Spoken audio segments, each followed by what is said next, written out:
So how is this useful naman, for the client's business, this module specifically? So how is this useful to them? The benefits to the clients are tremendous.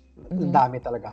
First, of course, with their people, pagdating sa mga critical managers, they're able to build these critical foundational skills, no? And then they get to Mm. have this customer-centric mindset.